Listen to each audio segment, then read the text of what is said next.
Welcome back. Tonight's story begins before sunrise in the cold north of Norway, on a morning when ordinary people looked up and saw the sky form a shape that seemed impossible. It was December 9th, 2009. The day had not fully begun. The ground was still dim.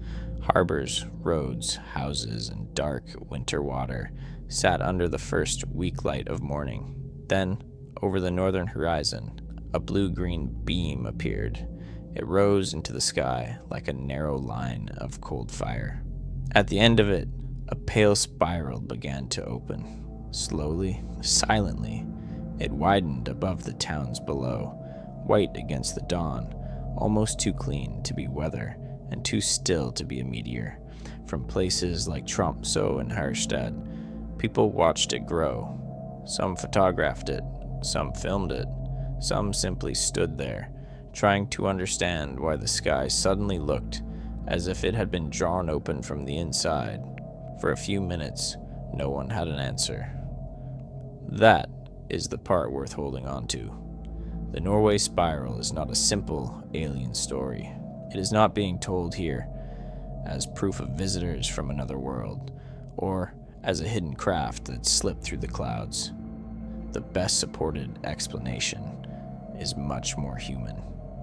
On December 10th, 2009, Russia's defense ministry confirmed that a test of the RSM-56 Bulava missile had failed. A missile stage had become unstable.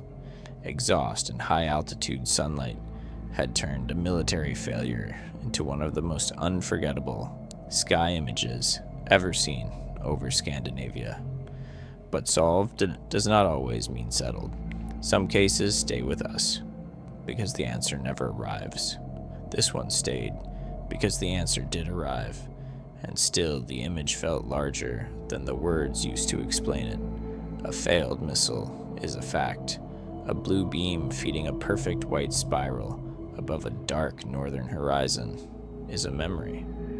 Those two things can belong to the same event and still feel hard to place beside each other. That is the quiet mystery of this story. Not whether the missile explanation is strong, it is. Not whether the witnesses saw something real, they did.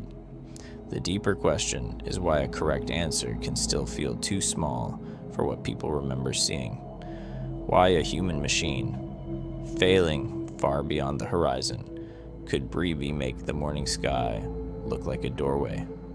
Why a solved case still lives inside UFO history, not as proof of aliens, but as proof that the ordinary world can sometimes look completely beyond itself. Tonight, we follow the event from the ground up. We begin with the cold morning over northern Norway, when the light first appeared.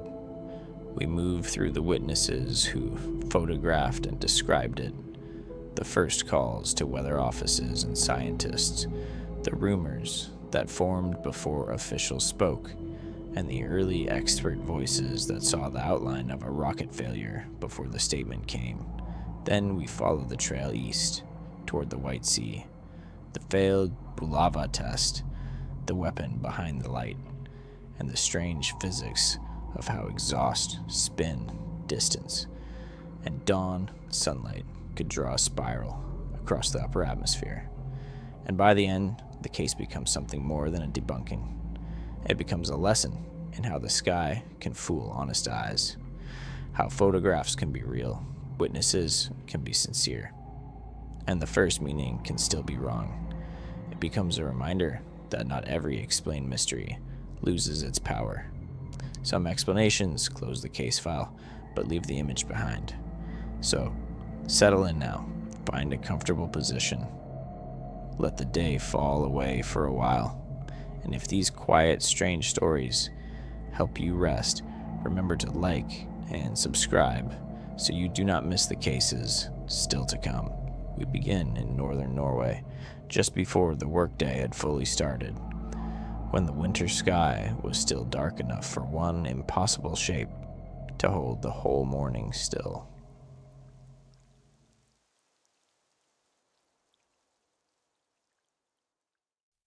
Chapter 1. The Morning over Northern Norway.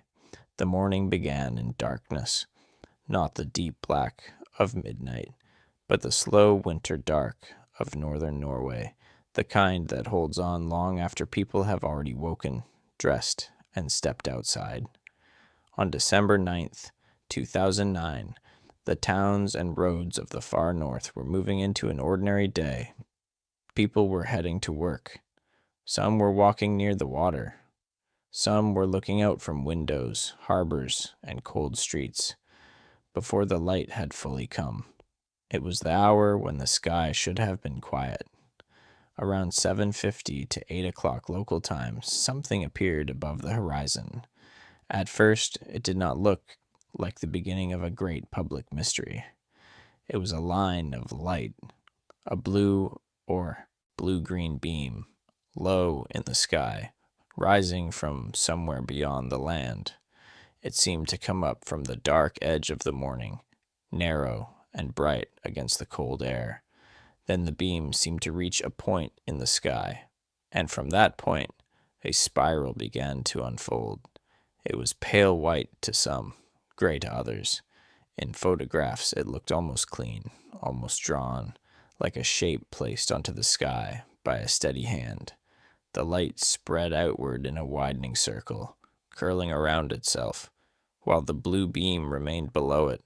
The center held. The outer arms grew. For a few minutes, the sky over northern Norway appeared to open into a form that did not belong to weather, aircraft, or any ordinary dawn. No sound, no warning. People who saw it did not all see it from the same place. That matters. This was not one person, alone, on a road. It was not a private claim, made in a field with no camera, no witness, and no second angle. The spiral was seen across a wide part of northern Norway, including Tromso and Harstad. Reports came from farther south, into Trøndelag, and some observers in northern Sweden also saw the strange form hanging in the morning sky. The wide spread made the sight harder to dismiss. A single photograph can be doubted. A single witness can be misled. A single town can mistake one local event for something larger. But this was seen from different places by different people. Under the same cold dawn, the shape was captured in images and video before anyone had agreed on what it was. The pictures moved from phones and cameras into newsrooms, websites, blogs, and forums. But before that happened, before the image became an internet object, it was simply there. A blue beam, a white spiral, a dark northern horizon underneath. The strange thing about the Norway Spiral was not only its shape, it was the calm of it. Many frightening things in the sky announce themselves with force. A meteor flares and dies. Thunder breaks the air. An aircraft carries the distant growl of engines. A crash comes with noise, smoke, and panic. But this sight seemed almost silent from the ground. It did not fall toward the town. It did not burst over the harbor. It did not race across the sky like a fireball. It unfolded. That was what made it feel wrong. The spiral appeared to grow with a kind of steady order. The form expanded outward, as if a pattern was being made in the high air. It was too smooth for a storm, too centered for a loose cloud, too slow and held together for a meteor. And because it came in the morning, just before ordinary life fully took over, it struck witnesses at a vulnerable hour, not deep in the night, when strange lights already feel possible, not in bright noon, when the mind is sharp and practical, but in the border between night and day, the half-light. Northern Norway is not a place where people are strangers to unusual skies. In winter, the north sees darkness, aurora, cold color, and long horizons. People there know that the sky can move in ways that would unsettle someone from farther south. Green curtains can sway above the land. Pale bands can ripple. The upper air can glow while the ground remains dark. There are military exercises in the wider region. There are aircraft routes, satellites, and distant launches that can leave strange traces. But this looked different. Aurora does not usually draw a perfect white coil from a blue stem. Clouds do not rotate into a neat expanding wheel. Aircraft do not hang behind a silent geometric bloom that can be seen over such a wide area. Even people used to the northern sky had to stop and look again. For a short time, the ordinary world paused beneath it. In Tromso, the morning harbor lay under that cold light. In Harstad, people watched the spiral widen above the horizon. Elsewhere, drivers, workers, early risers, and people standing near windows saw the same strange form and tried to fit it into something they already knew. A rocket, a missile, a weather event, a plane, a sign, a trick of the camera, a hole in the sky. The mind reached for labels. None of them settled at first. That is the beginning of almost every serious sky mystery. Not proof of aliens, not proof of a cover story. Just a moment when the eye receives more than the mind can sort. The witness sees color, motion, direction, silence, shape. Meaning comes later. Sometimes meaning comes from science. Sometimes from rumor. Sometimes from fear. And sometimes the correct answer is almost as strange as the wrong one. On that morning, the correct answer had not yet arrived.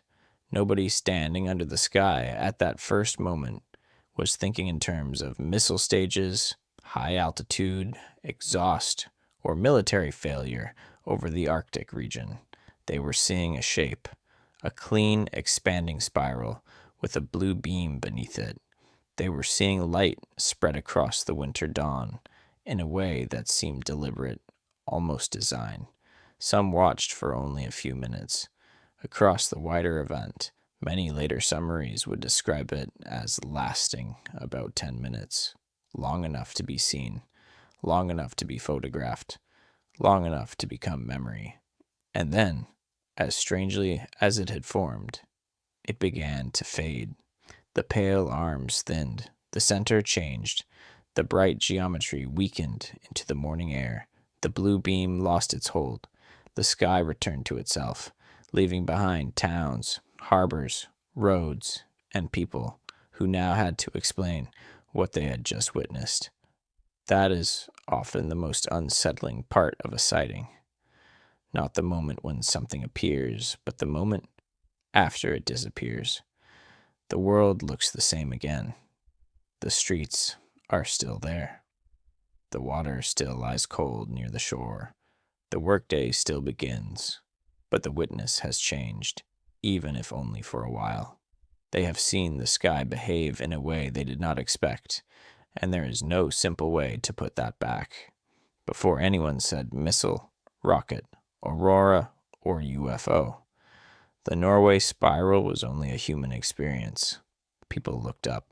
The sky looked broken, and for a few minutes, over northern Scandinavia, ordinary morning light had to wait while a strange white spiral opened above the north. Chapter 2. The People Who Looked Up. A sky event becomes something different when people can show it to one another.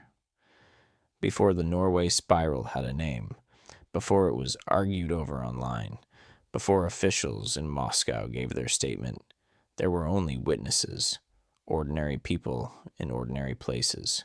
Some were near the water, some were outside in the cold, some were already moving through the first part of the workday, thinking about the normal things a morning brings. Then the sky changed above them. One of the names most closely tied to those first images was John Petter Jorgensen. His photographs helped move the event from rumor into record. Without those early pictures, the spiral might have sounded like many strange sky stories do at first, dramatic, uncertain, and easy for distant people to doubt. But the images gave the story a shape. They showed the beam. They showed the curl of light. They showed that witnesses were not simply reaching for a mystery out of empty air. Jorgensen was reported as being on a pier, just looking east around 7:50 local time. That detail matters because it places him in the kind of setting that made the sight feel even stranger. A cold northern pier, water nearby, the early sky still dim, the horizon low and open enough for a person to watch the light rise and form. He was not looking for a UFO. He was not waiting for a sign. He was standing inside an ordinary morning when the sky gave him something that did not belong to his routine. In the distance, the blue-green light appeared first, then the pale spiral began to spread. From his position, the form seemed to hang beyond the land, bright against the dawn. The beam beneath it gave the whole scene a strange sense of connection, as if the shape was being fed from below or drawn upward from the horizon. Jorgensen later described the sight in simple human terms. "It was unbelievable," he said. "That is the kind of sentence that can sound small on paper. It does not explain the physics. It does not prove a theory. It does not settle a debate, but it carries the one thing no chart can give us, the feeling of being there before the answer arrived. Unbelievable. Not because it had to be alien, not because it had to be supernatural, but because it did not fit the sky he knew." Farther south and west, other witnesses gave their own descriptions. In Harstad, Nick Banbury saw a light that reminded him at first of the aurora, at least in color. That comparison came naturally. Anyone who lives under northern skies knows that green and blue light can move overhead. The aurora can look alive. It can ripple, glow, stretch, and fade. It can make the heavens seem full of soft motion. But Banbury noticed that this was not behaving like normal aurora. The shape grew larger. The spiral widened. A halo-like form spread outward, too structured to be a loose curtain of charged particles. The color may have suggested the northern lights, but the motion did not. That difference is important. When witnesses compare something strange to something familiar, they are not always saying the two things are the same. Often, they are doing the best thing a careful witness can do. They are building a bridge between what they know and what they cannot yet name. Banbury reached for aurora because that was the nearest thing in his experience. Then he also made clear why the comparison failed. The light was familiar in shade. The behavior was not. In Tromso, another witness, Toto Eriksson, saw the phenomenon from the inner harbor. His description moved closer to what the official answer would later become. He compared the motion to something like a rocket spinning around. That does not mean he knew exactly what he was watching. It means he noticed a kind of rotation, a mechanical quality, a movement that felt less like weather and more like an object or engine losing control far above the ground. This is one of the quieter strengths of the Norway Spiral case. The witnesses did not all describe it in wild terms. Many did not leap straight to aliens. They spoke about color, shape, direction, growth, and motion.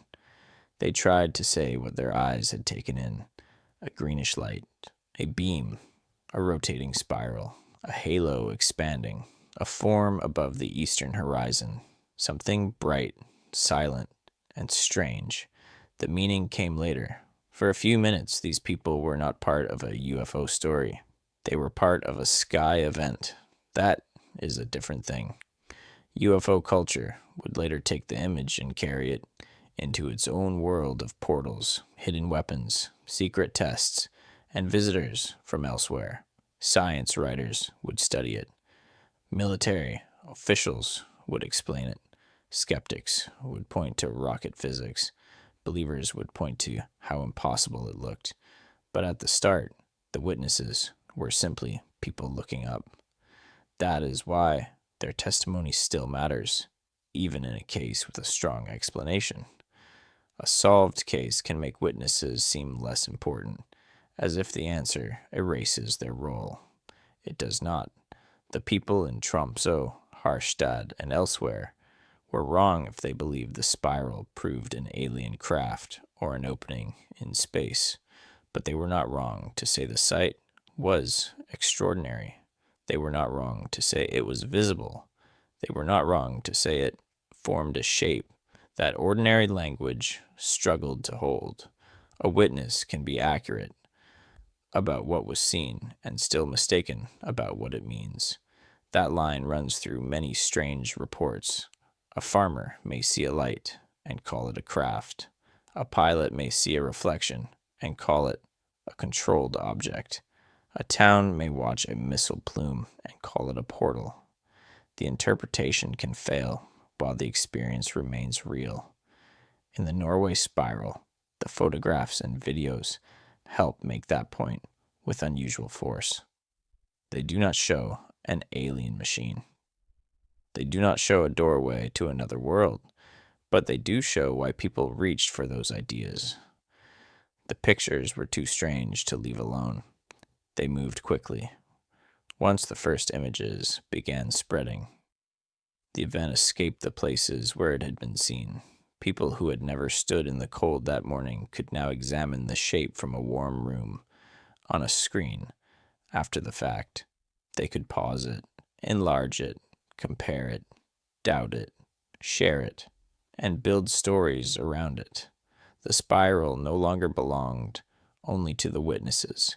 It belonged to anyone who saw the image and felt that small internal pause, the pause before explanation. In that pause, almost anything can enter. For the people who were actually there, the moment had no online distance. It was not yet a viral mystery or a solved case file. It was above them. It was in the real sky. It held long enough for fear, wonder, and confusion to gather in the same breath. Then it faded, leaving each witness with the same hard task to describe something that sounded unreal without making themselves sound unreal beside it. That is why names like Jan Petter Jorgensen, Nick Banbury, and Toto Eriksson belong near the center of the story, not because they solved it, not because they had all the answers, but because they stood inside the minutes before the answer came. They gave the mystery its human weight. Chapter 3. Why it looked impossible. The northern sky already has a language of its own. People who live beneath it know that light can move there in ways that do not feel common anywhere else.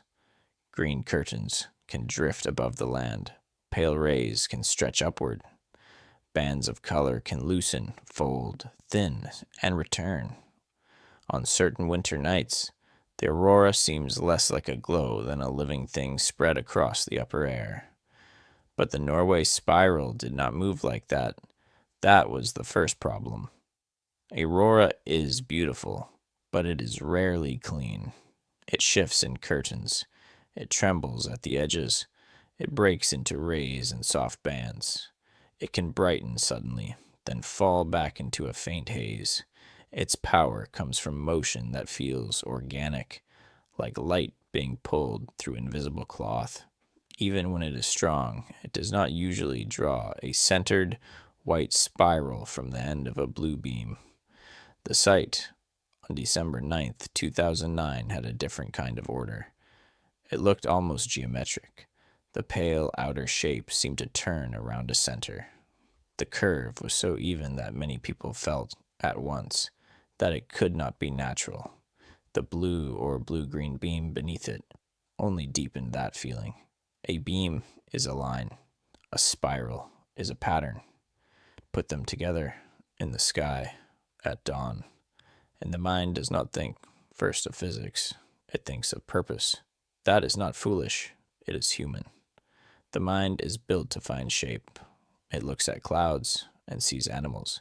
It looks at shadows and sees figures. It looks at distant lights and tries to decide whether they are stars, aircraft, satellites, or something else. Most of the time, this helps us. Pattern is how we understand the world quickly enough to live inside it. But sometimes the same gift becomes a trap. The Norway Spiral seemed too circular, too centered, and too steady to feel accidental. It did not look like a loose smear of light. It did not look like a random cloud catching sunrise. It did not look like a meteor burning across the atmosphere in one fast line. It held a shape long enough for people to study it while it was still happening. It was too clean. 3 parts made the image so powerful. First, there was the blue beam rising from near the horizon. It was not a broad glow, not a vague wash of color, but a narrow line that seemed to connect the lower sky to the strange form above it. That gave the scene direction. The eye could follow it upward, as if it were a trail, a support, or a path. Second, there was the white or gray spiral itself. This was the feature that made the event famous. It widened outward in a way that looked almost drawn. The form seemed to have a center, and that center gave the entire sight a feeling of design. Third, there was the darker middle that appeared as the light spread and thinned. In many images, the center of the spiral seems to become a black opening, not because it was truly a hole in the sky, but because the bright material around it made the unlit area look deeper by contrast to a witness seeing it in real time. That dark center could feel like the most unsettling detail of all. A bright ring is strange. A bright ring with a dark center feels like an entrance. That is why words like portal and wormhole move so quickly through early online talk. People were not only reacting to light, they were reacting to a shape that carried a meaning before any expert could remove it. Circles and spirals have always felt important to the human mind. They appear in storms, shells, galaxies, fingerprints, and old symbols cut into stone. When one appears in the winter sky above a modern town, the ancient part of the mind wakes up before the rational part has finished reading the news. Meteors did not satisfy many people as an answer. A meteor can be bright. It can shock a whole region. It can break apart, flare green, or leave a glowing trail behind it. But meteors are fast. They streak, they burn, they cross the sky, and vanish. Even a long-lasting meteor trail is usually a wood drifting scar, not a rotating pattern held in place for several minutes. The Norway Spiral looks slower than that, more organized, less like something falling through the air, and more like something being made inside it. Aircraft were also a poor fit for what people thought they had seen. A plane can leave contrails, lights, and sound. From a distance, it can appear almost silent, especially if it is high enough or far away. But no ordinary aircraft draws a large, symmetrical spiral above a wide region, while a blue beam seems to reach down toward the horizon. A plane gives the mind a body to imagine. Wings, engines, a direction of travel. The spiral gave almost none of that. It was a shape without a visible machine. That absence made the sight more haunting. If people had seen a rocket body, a falling stage, or a clear streak of smoke, the story might have settled faster. But from the ground, the machine itself was missing. Observers saw only the effect: light without source, motion without sound, pattern without explanation. The event also took place at a difficult hour for the eye. Near winter dawn, the ground can remain dim while the upper atmosphere is already catching sunlight. Something high above Earth may be lit by the sun, while the people below are still standing in blue, dark morning. This can make high-altitude material glow with a sharpness that feels out of place. The town is still cold and shadowed, but the plume far above has already entered day. To the witness, that contrast can feel unnatural. The sky is not lit evenly. One layer is still night. Another has become morning. Between them, strange things can shine. That point would later become central to the explanation. The spiral did not need to be close to Norway to be seen from Norway. It did not need to hang over a town like a craft over a field. A large plume high above the region could be visible across vast distances, especially when sunlight struck it from an angle that people on the ground could not easily judge. But none of that was obvious during the first moments. A witness does not stand on a pier and calculate altitude, distance, sunlight angle, and exhaust spread. A witness looks up and sees a blue beam with a white spiral widening from its end. The body reacts first. The explanation comes later, if it comes at all. That is why the Norway Spiral belongs in the history of UFO culture, even though its cause is not truly unknown. It shows how powerful the gap can be between seeing and understanding. The eyes can take in a real event with care. The camera can record it honestly. The witness can tell the truth as best they can. And still, the meaning can drift away from the facts. The later answer would be earthly: a missile, a failed test, a high-altitude plume, a spinning engine, sunlight, distance, timing. But the appearance itself did not feel earthly to the people beneath it.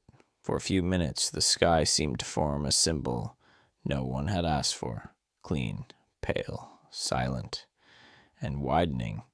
Above the north, Chapter 4, the calls began. The first explanations did not come from experts. They came from fear, habit, and the simple need to ask someone what had just happened. When people see something strange in the sky, they do not begin with missile geometry or upper atmosphere physics. They begin with the most reachable authority. They call the weather office. They call local news. They contact scientists nearby. They ask friends, neighbors, and anyone who might already know. On the morning of December 9th, 2009, that is what began to happen across northern Norway. The spiral had faded, but the questions had not. In towns where the strange shape had been seen, people were still carrying the image with them into the day. Some had photographs, some had video. Others had only the memory of a blue-green line and a pale wheel turning above the horizon. It was enough. The event had been public, visible, and hard to ignore. The sky had shown something that looked beyond normal weather, and the normal places for answers suddenly became busy. The Norwegian Meteorological Institute was one of those places. That made sense. If something appears in the sky, the weather service is often the first official door people know how to knock on. Clouds, aurora, storms, ice crystals, sunlight, strange reflections, atmospheric effects. These belong, at least partly, to the world of weather. But this did not look like a simple weather report waiting to be written. The callers were not asking whether it might snow. They were asking about a spiral. They were asking about a bright line of blue light. They were asking why a shape had opened in the morning sky and then vanished. That kind of call carries a different weight. It is not just a request for information. It is a person trying to return the world to order. The weather office was not the only place drawn into the confusion. Near Tromso, another name began to appear in early rumors. Ace Cat. To people already searching for an answer, the facility sounded like the kind of place that could belong to the story. It was real. It was scientific. It was connected with the upper atmosphere. And to those outside its work, it carried just enough mystery to become suspicious. ESCAT was not a paranormal machine. It was not a secret portal device. It was a scientific, radar, and research system used to study the ionosphere, the high region of Earth's atmosphere, where charged particles can affect radio signals and space weather. Its work was serious, technical, and difficult for ordinary people to picture. That alone made it vulnerable to rumor. When something strange happens near a facility that studies the sky, people often connect the two. Not because the connection is proven, because the mind does not like empty space. Antti Caro, a scientist at the EISCAT control room, later described the strange afterlife of the event from inside that kind of pressure. People began contacting him as if the facility might have caused the spiral. Calls and emails came in from those trying to make sense of what they had seen or what they had found online. The question underneath many of them was simple. Had EISCAT done it? That suspicion was understandable in one narrow human way. The facility was in the broad region. It dealt with the upper atmosphere. Its name had a technical coldness to it, and the spiral looked like something produced by technology rather than weather. To a frightened public, those pieces could lock together quickly. But there's a difference between proximity and cause. No reliable record shows that EISCAT created the Norway Spiral. Its role in the story is not that of the hidden machine behind the light. Its role is more revealing than that. It shows how fast a real scientific place can become a symbol when people lack a clear explanation.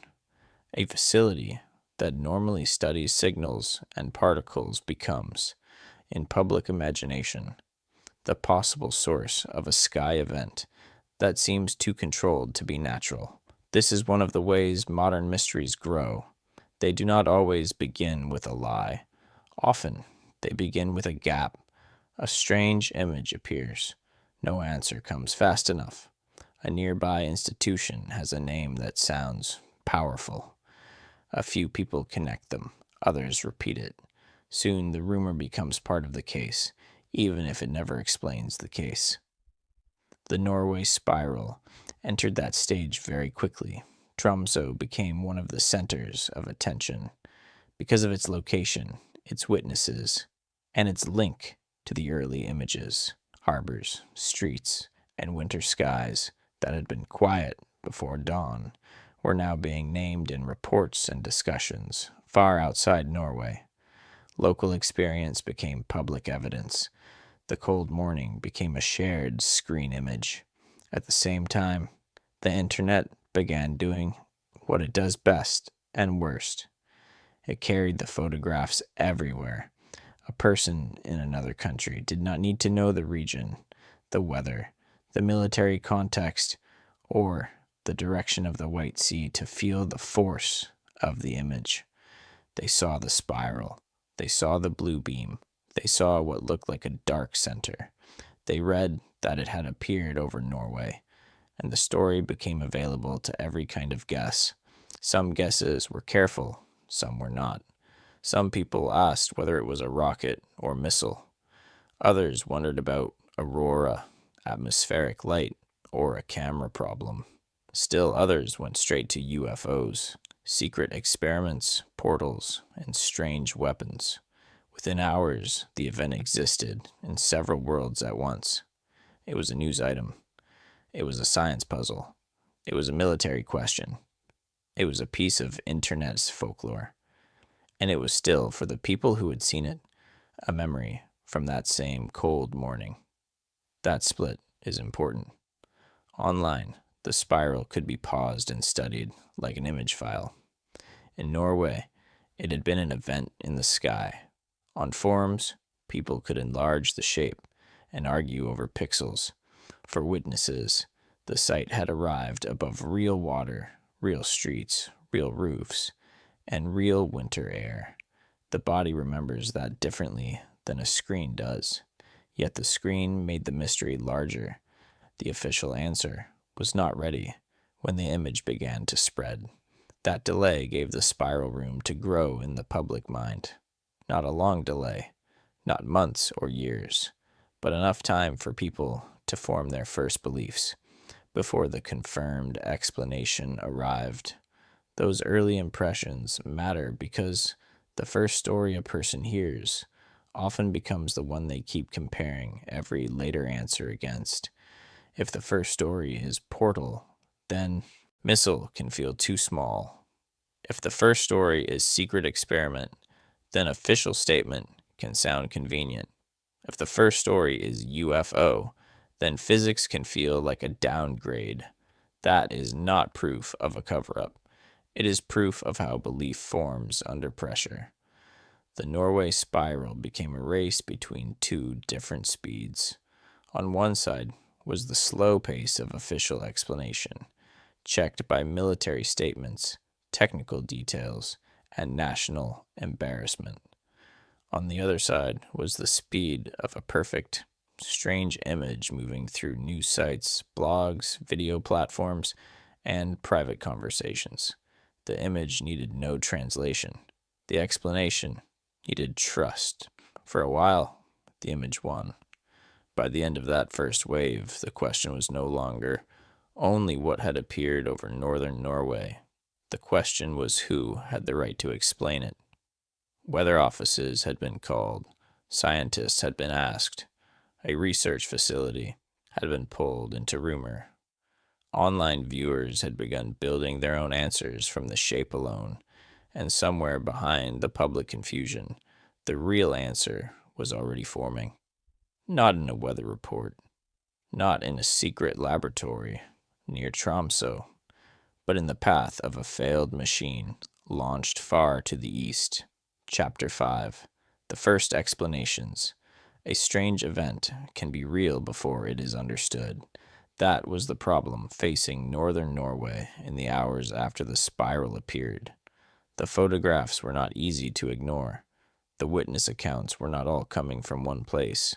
The form had been seen across a wide region, and the shape itself was too clear to vanish into a simple story about poor memory or a trick of panic. Something had happened. The harder question was what kind of something. At first, the answers spread in layers. Some people reached for the northern lights. That was natural. The color had, for some observers, a green or blue-green quality, and the north is famous for aurora. But the shape did not fit well. Aurora moves like curtains, rays, bands, and soft sheets of light. The spiral had a center. It had a beam. It had a shape that felt almost made. Others suggested a meteor. That too made sense for a moment. A meteor can appear without warning. It can cross a large part of the sky. It can glow in strange colors and leave behind a trail. But the Norway event had not behaved like a single object burning across the atmosphere. It had stayed, widened, and formed a pattern. Then came aircraft. A plane can be misread in poor light. Contrails can catch sunrise in ways that look strange from the ground.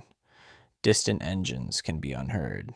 But no ordinary aircraft explanation could easily account for the blue beam, the turning pale form, and the way the event seemed visible from so many places. Each early answer caught one piece. None held the whole thing. That left a wider space for doubt. Some viewers, especially online, began to wonder whether the images themselves were fake. The spiral looked almost too neat, too centered, too much like digital art placed into a sky photograph. In the age of image editing, that suspicion was not unreasonable at first glance. A perfect strange picture on the internet asks to be challenged. Many people who had not seen the sky in person first had to decide whether the photographs were real at all. But the witness spread made a simple hoax harder to believe. The story did not depend on one image. It did not depend on one camera. It came with several observers, locations, and reports.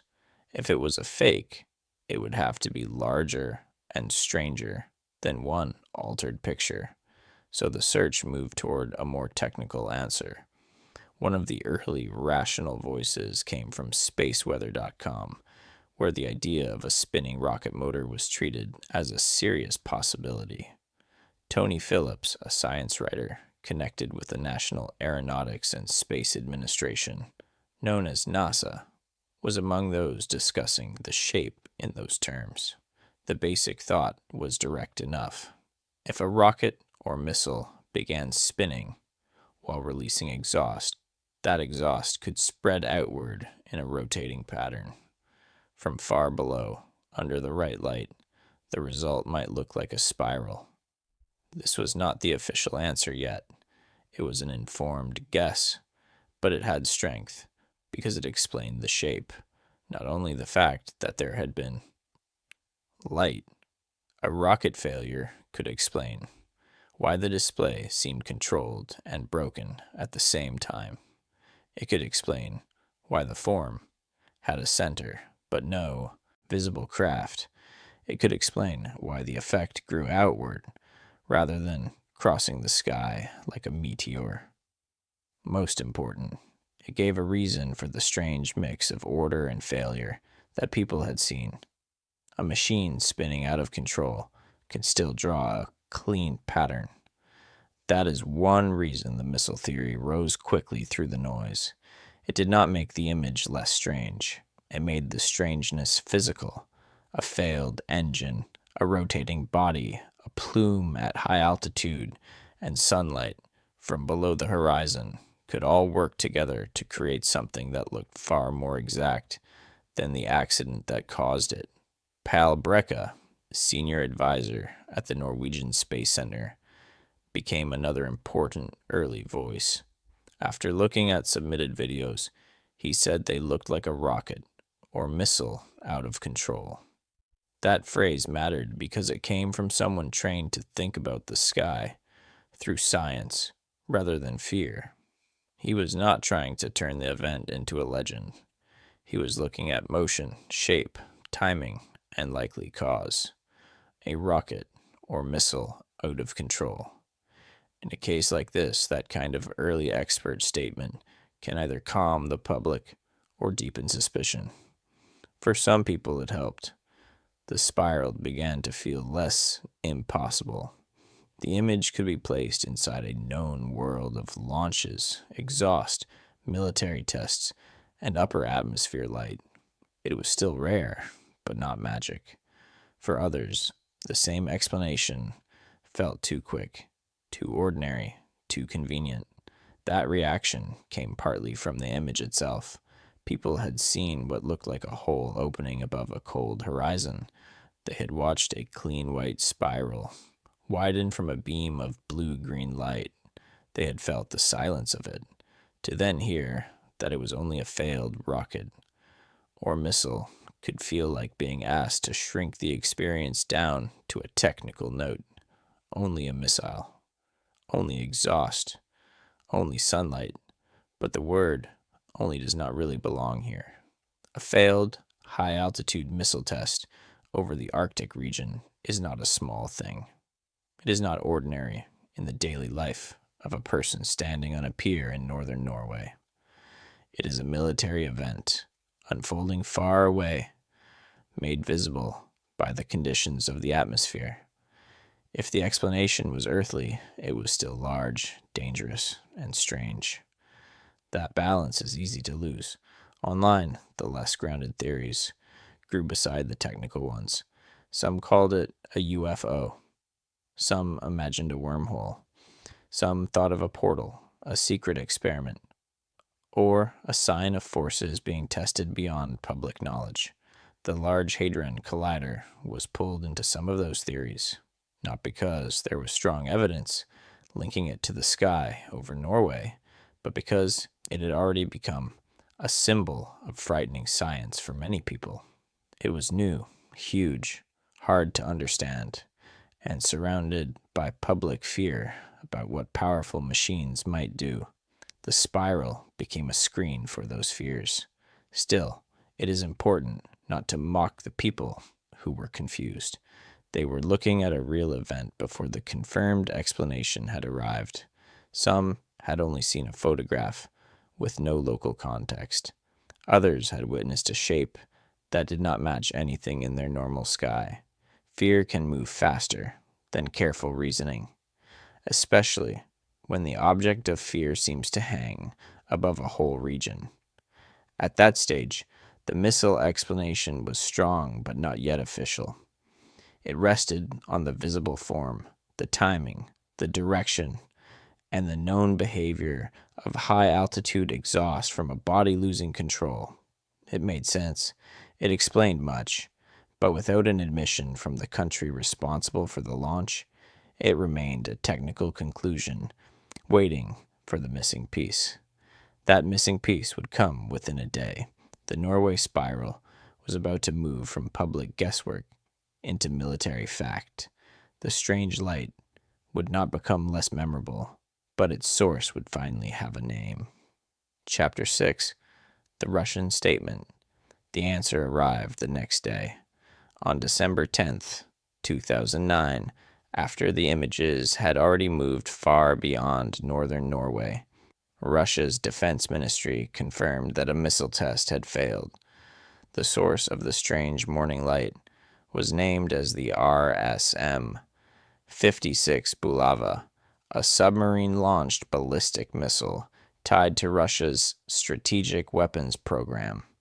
For many people, that should have ended the story. It did not. The confirmation gave the event a cause, but it also arrived after the image had already taken on a life of its own. By then, the blue beam in pale rotating form had been shared, doubted, enlarged, and folded into early theories. People had already called weather offices and research centers. The internet had already begun building meanings around the shape, so when the official statement came, it entered a space that was no longer empty. The facts had to compete with first impressions. The launch area was the White Sea, east of Scandinavia. That geography matters because it places the event in a real military setting, but also far enough from many witnesses to make the visible effect seem detached from its source. People in northern Norway were not standing beside a launch pad. They were not watching a missile rise from a nearby base. They were seeing the high-altitude result of a failure that happened far away.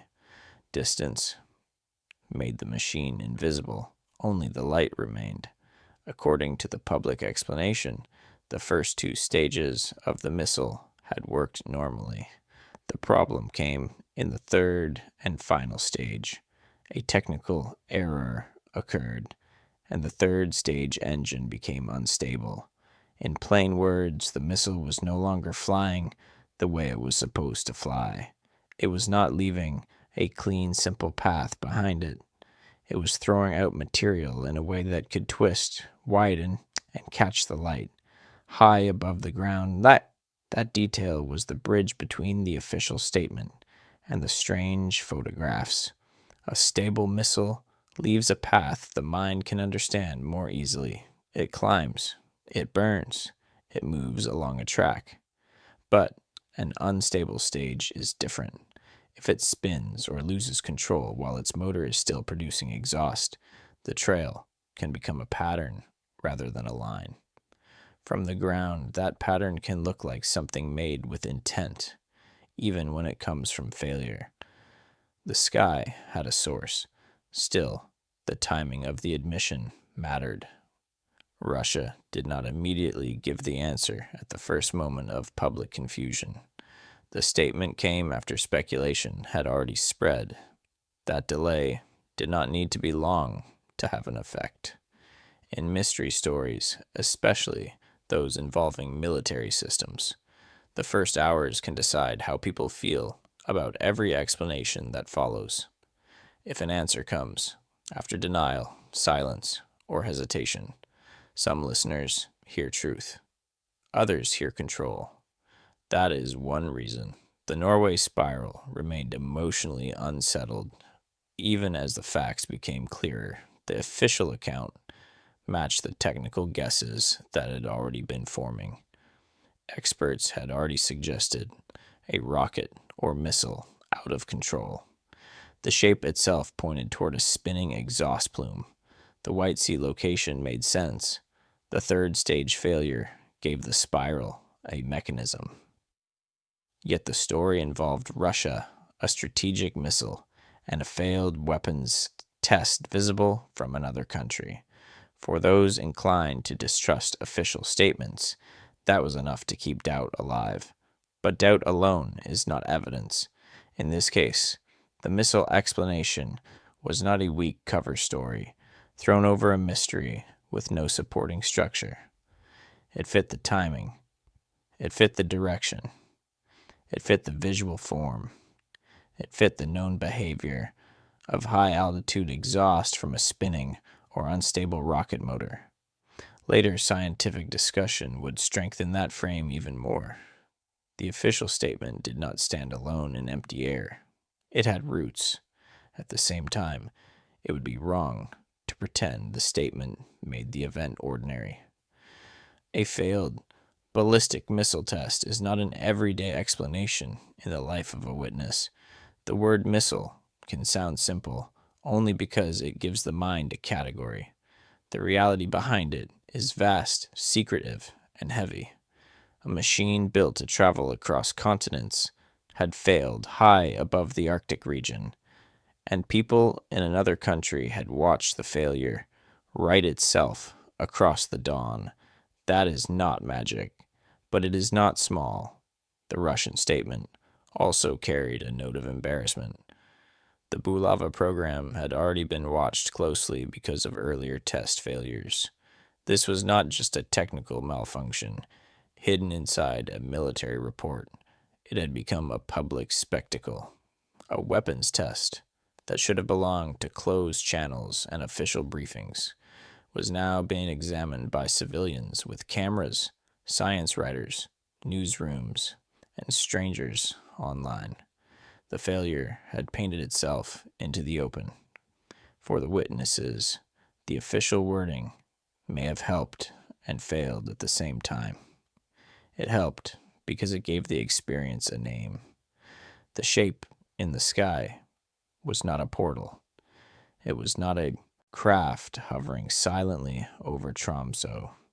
It was not a tear in space. It was tied to a launch, a missile, a stage, and a technical fault. But it failed emotionally because language can be too flat for what the eye remembers. A phrase like technical error in the third and final stage does not feel like a pale spiral turning above a dark winter horizon. An unstable engine does not sound like a blue beam rising in the morning. The explanation may be correct, but the memory still belongs to the witness. This is the split at the heart of the Norway Spiral. Facts can solve the cause. They cannot always shrink the experience.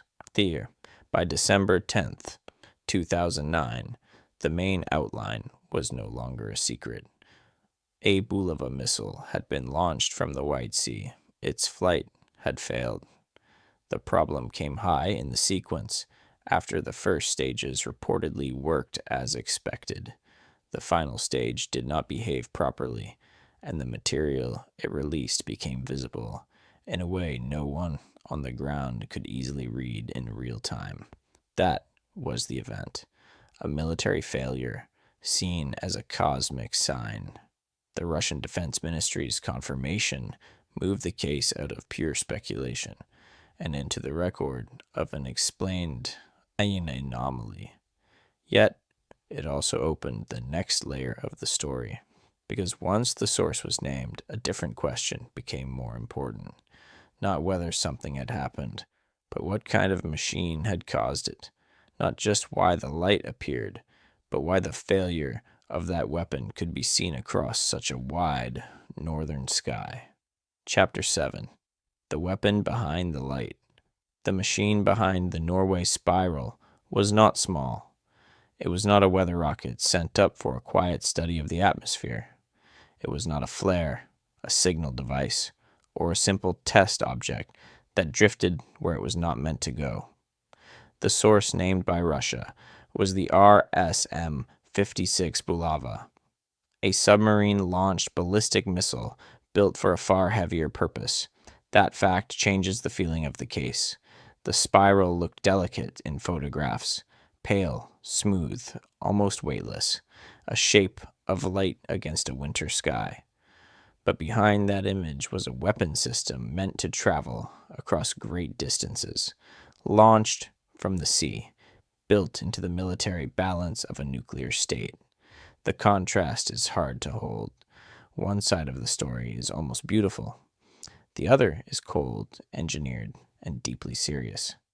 The RSM-56 Bulava is known in the North Atlantic Treaty Organization designation system as SS-N-32. In plain terms, it is an intercontinental range, submarine-launched, solid propellant ballistic missile. Each part of that description matters, but each part can be made simple.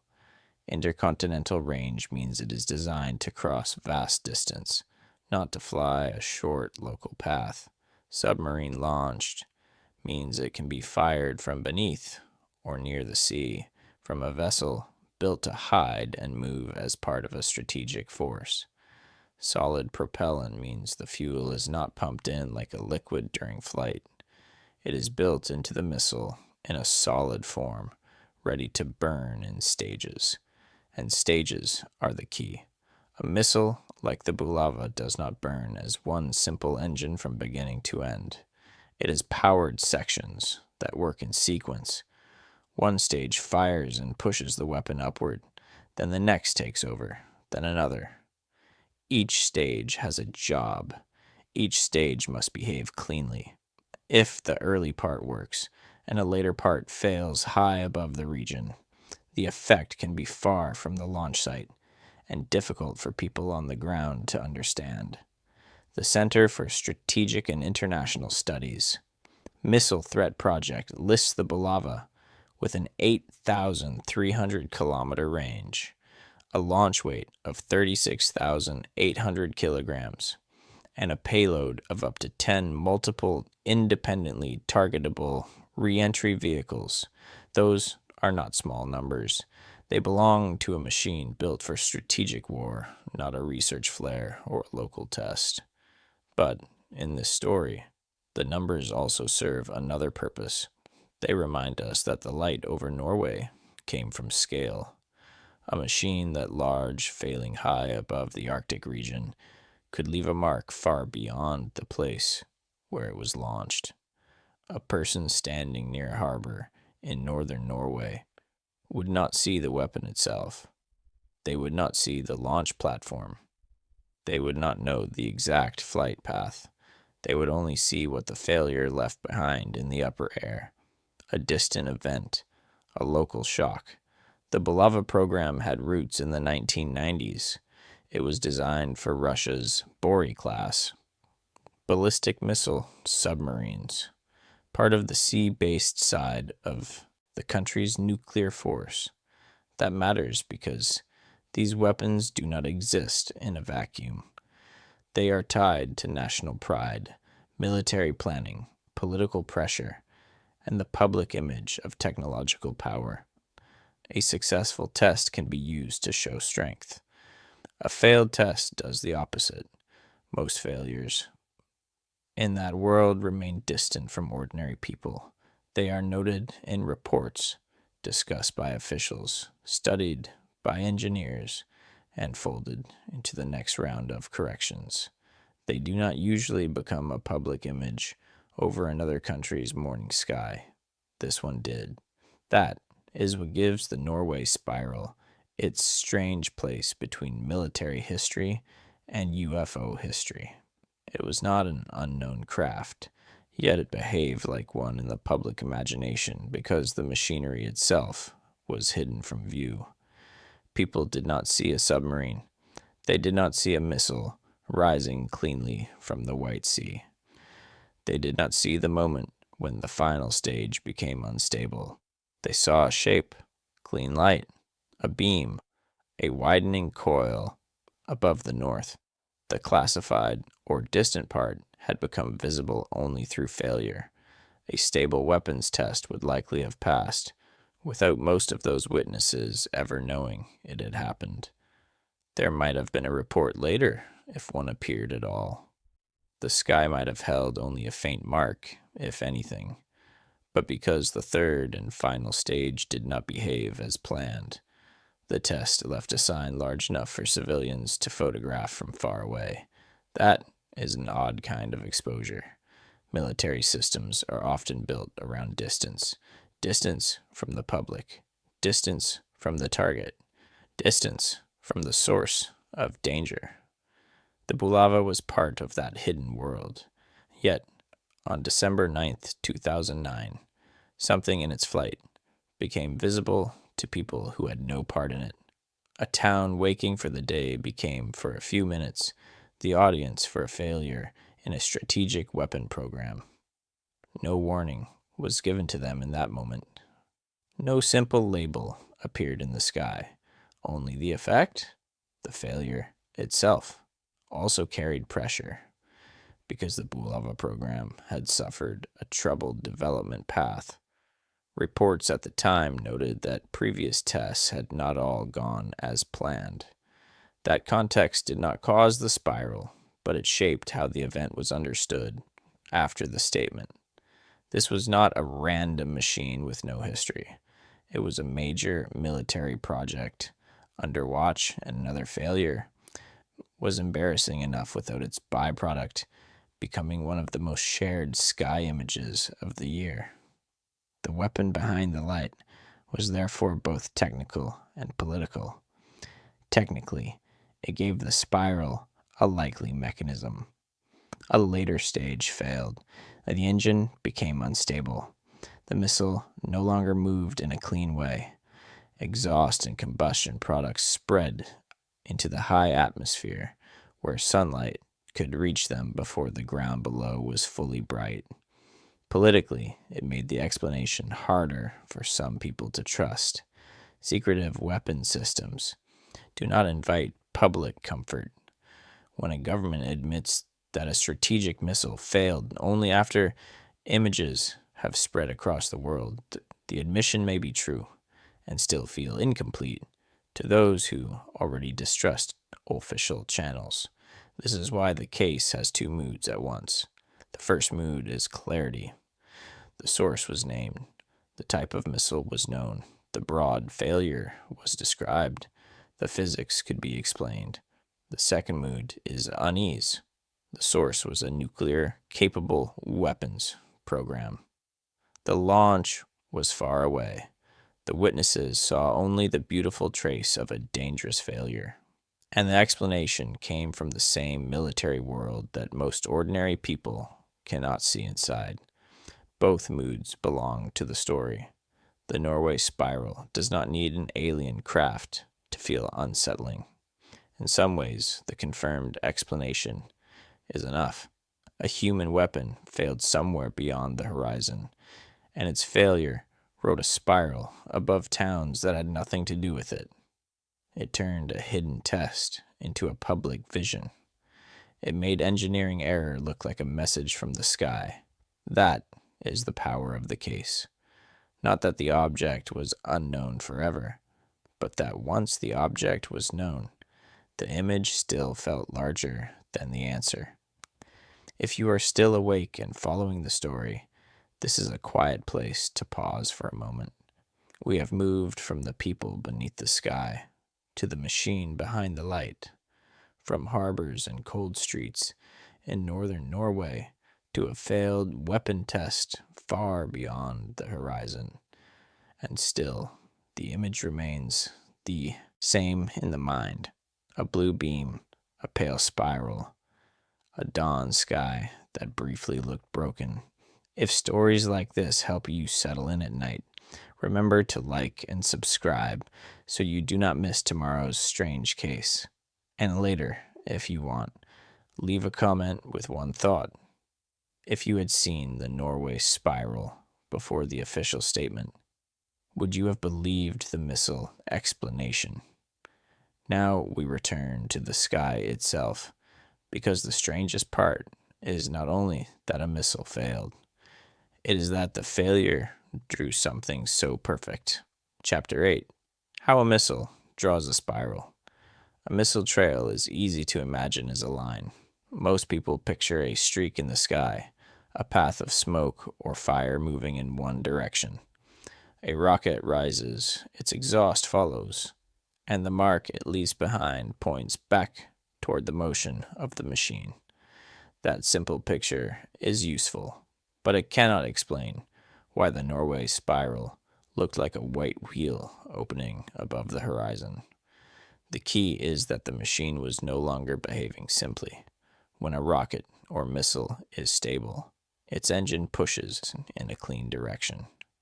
The exhaust pours out behind it, and the body continues along the path it was meant to follow. From far away, the trail may look curved because of wind, perspective, altitude, and the angle of sunlight, but the basic pattern remains understandable. The engine points one way, the plume follows. When control is lost, that order changes. If a stage begins to spin, tumble, or wobble while fuel is still burning, the exhaust no longer leaves as a straight stream.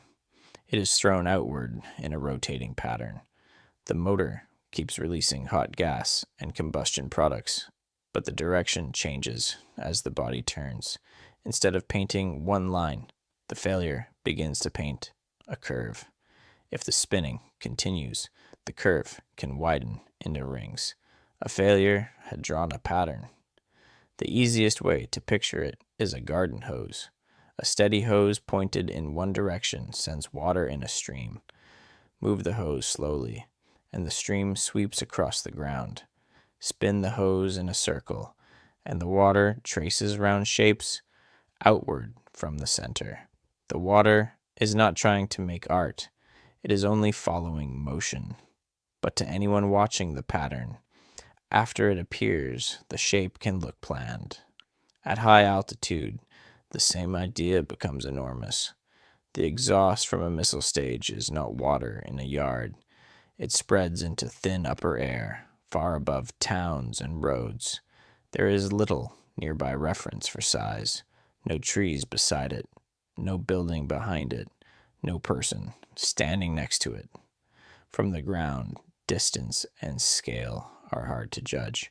A plume that may be hundreds of kilometers away can seem to hang above a local horizon. A shape that is vast and high can look closer, flatter, and more centered than it really is. That is part of what made the Norway Spiral so convincing as a mystery. People did not see the missile itself. They saw the illuminated material it left behind. The source was hidden by distance, altitude, and the limits of human sight. What remained visible was the strange aftermath of motion.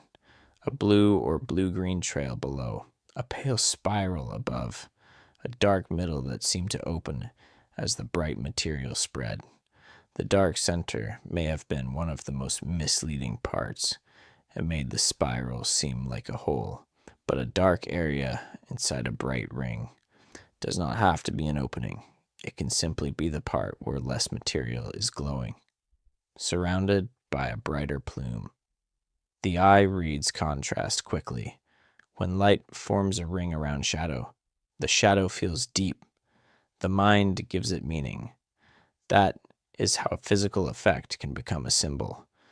The lighting mattered just as much as the motion. The event happened near winter dawn. On the ground in northern Norway, the morning was still dim, but high above earth, the sun can reach material before its light reaches the towns below. This is a common feature of high-altitude sky events, but it can feel strange when you are not expecting it. The ground remains in shadow. The upper plume catches sunlight. The result is a bright object in a dark or half-lit sky. The sun was not rising for everyone at the same layer.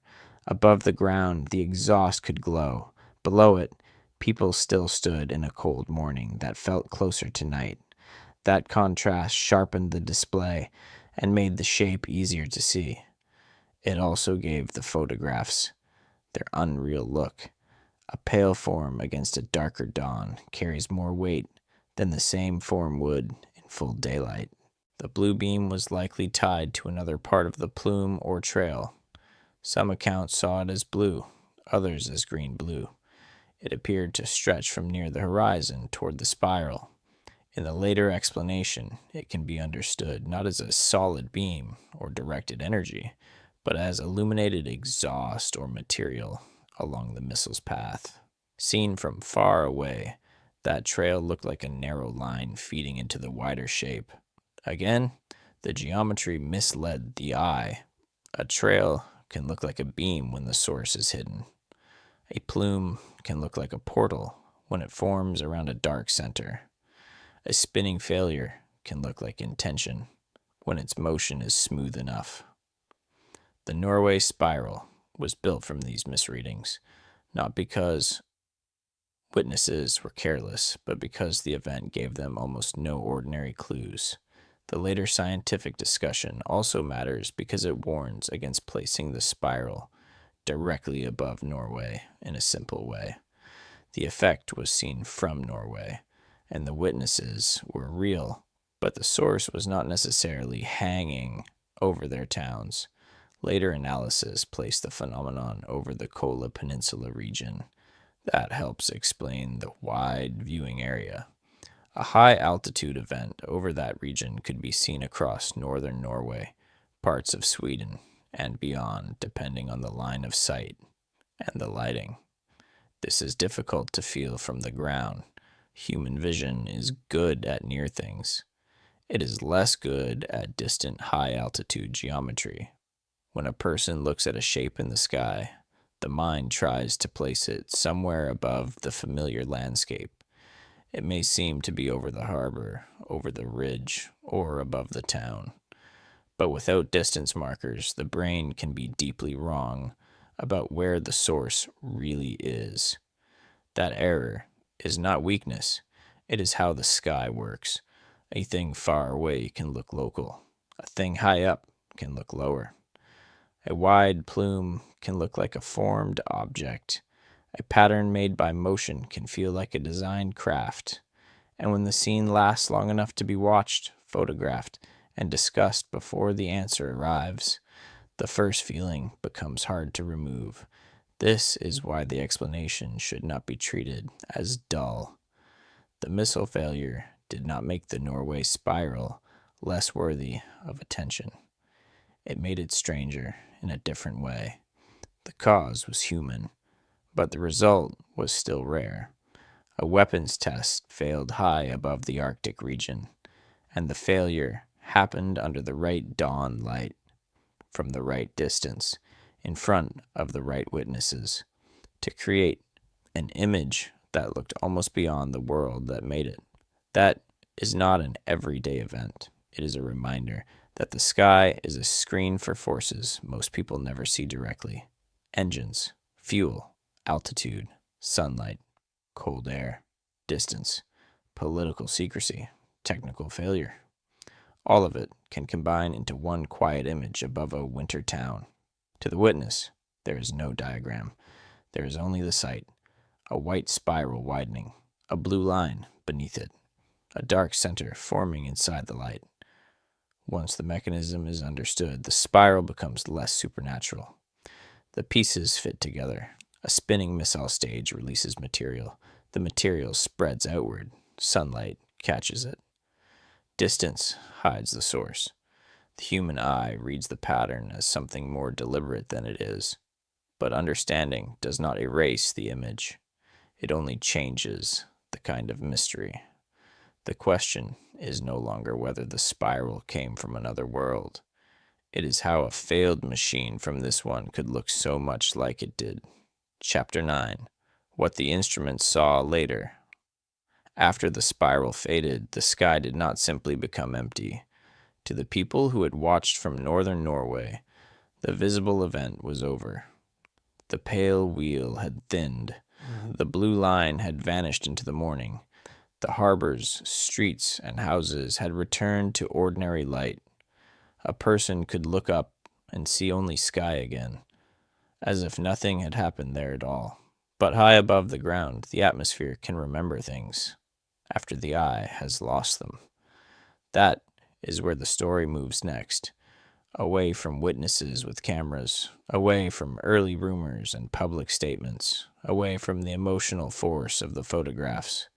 The next layer comes from scientific instruments, the kind that do not care whether a sight looks frightening, beautiful, or impossible. They do not read symbols into the sky, they measure changes. In Finland, the Sodankala Geophysical Observatory, part of the University of Oulu, studies the upper atmosphere and near space environment. Its work sits in the same broad world as aurora, radio waves, charged particles, and the high regions above weather. This is not the same as watching a cloud from the ground. It is a way of listening to layers of the sky most people never directly see. Two kinds of instruments matter here. One is an ionosonde. In simple terms, an ionosonde sends radio signals upward and studies how they return. Those signals can reveal what is happening in the ionosphere, the high part of the atmosphere where sunlight and charged particles can change how radio waves move. If that region is disturbed, the instrument can show it, even when a person outside sees nothing. The other is meteor radar. Despite the name, it is not only useful for watching shooting stars in the ordinary sense, it can detect traces and movement high above the ground by studying radio reflections from small particles and trails in the upper air. It gives scientists another way to sense activity beyond the reach of normal vision. Together, these tools helped add weight to the explanation. Alexander Kozlovsky and later scientific work from the observatory described effects tied to the December 9th, 2009 missile destruction. The key point was not simply that people had seen something strange. It was that the event appears to have left measurable signs in the upper atmosphere after the visible shape had already disappeared. That matters. A rumor can spread without a trace. A photograph can be questioned. A witness can be doubted. But when scientific instruments record effects in the region and time frame connected to the event, the story gains another layer. It becomes harder to treat the missile explanation as only a convenient official phrase. The sky was not just seen, it was disturbed. According to the later discussion, fragments or remains from the Bulava event were detected by the Sodankala Geophysical Observatory's instruments, roughly 2 hours after the visible spiral. The event was discussed as a missile destruction occurring near 200 kilometers altitude over the Kola Peninsula region in northwest Russia, about 500 kilometers east of the observatory. Those distances can feel abstract, but they are important. 200 kilometers above the ground is not ordinary sky, in the way we mean when we talk about clouds or plains. It is far above weather, far above the places where daily life happens. At that height, material can move, spread, and interact with sunlight and charged layers of the atmosphere in ways that feel almost detached from the world below. A person standing at sea level cannot judge that height by eye. There is no familiar scale. About 500 kilometers east of the observatory places the detected effects far from many of the people who saw the spiral, yet still within a region where upper atmosphere activity could be measured and studied. This helps make sense of one of the most confusing parts of the case. The event was visible across wide areas, not because the source hovered above each town, but because it took place high enough and large enough to be seen from far away. The ground view was local. The atmospheric event was regional. That distinction is crucial for any serious reading of the Norway Spiral. The witnesses in Tromso, Harstad, and other places saw something real. Their photographs mattered. Their accounts mattered. But the source of the display was not simply placed above their heads like an object hanging over a street. It belonged to a much larger geometry of altitude, distance, sunlight, and line of sight. The instruments help restore that hidden geometry. They also show why explained cases can be more interesting than they first appear. If the story ended with the phrase failed missile test, the mind might move on. It might file the spiral away as a solved mistake, a brief confusion in the north. But the scientific follow-up shows the event as a physical process spread through near space. A missile failed. Material was released. The plume became visible. Later, the remains or fragments were detected. The atmosphere carried the evidence after the image had gone. There's something eerie in that. The people on the ground saw a shape and felt awe or fear. Instruments far away recorded the after effects in a language of signals, echoes, and disturbances. One record belonged to human memory. The other belonged to measurement. Together, they describe the same event from two very different worlds. The witness says, "I saw a spiral." The instrument says, "Something passed through the upper atmosphere." Neither voice needs to cancel the other. This is also where the missile explanation becomes strongest. The official statement from Russia named the source. Early experts had already pointed toward a rocket or missile losing control. The physical behavior of spinning exhaust explained the form, and later, instrument data gave support to the idea that the event left real upper atmosphere traces in the region tied to the failed test. For skeptics of the official story, the answer may still have felt too neat. A government admits a missile failure, and the public is asked to accept it. But the case does not rest only on trust in that statement. It rests on a pattern of separate pieces that line up.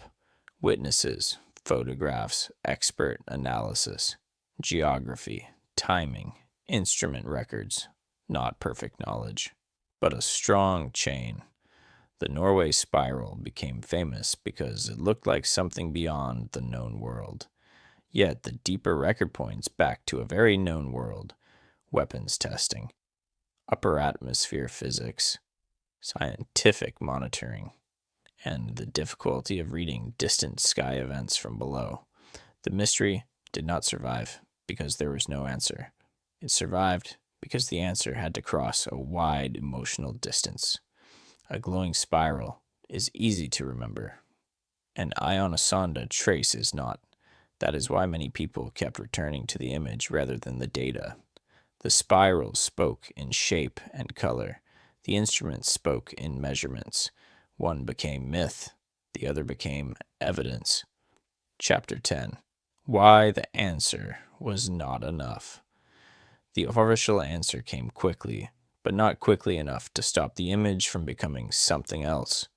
By the time Russia acknowledged the failed Bulava test, the Norway Spiral had already entered the public imagination. It had been seen by witnesses, captured by cameras, sent to newsrooms, discussed by scientists, and passed from screen to screen by people who had no direct link to northern Norway. The explanation arrived in words. The image had arrived as a wound in the sky. Images often move faster than facts.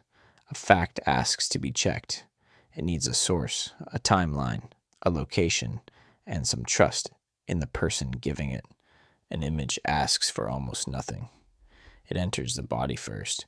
A person sees the blue beam, the pale spiral, the dark center, and the strange stillness of the dawn around it. Only afterward does the mind begin to ask what category it belongs to. That is why the missile answer felt too small to many people. It was not because the explanation lacked strength. The missile theory fit the shape, It fit the timing. It fit the later official statement. It fit the idea of a spinning stage releasing material in the high atmosphere. But it also matched later scientific measurements tied to the region of the event. But the emotional size of an answer does not always match the factual size of a cause. A failed missile sounds like a report. The spiral looked like a sign. That gap gave the case its second life. Online, the event quickly gathered other meanings. Some people saw a UFO connection, not necessarily a classic metallic disc or a craft with windows, but a sign of non human presence, a display or a signal in the sky. Others spoke of a wormhole, using the language of science fiction and theoretical physics to describe the dark middle of the spiral.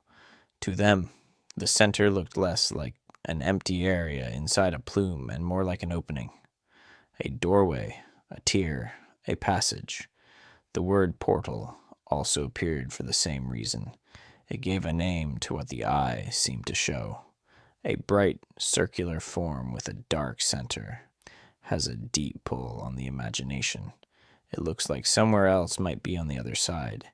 Even if the rational mind knows better, the visual force remains. The Norway Spiral did not need to move like a craft to be taken into UFO culture. It only needed to look like the sky had briefly become a surface that could open. Other theories reached toward secret experiments. This is where the Large Hadron Collider entered some public talk. There was no strong evidence connecting the collider to the sky over Norway.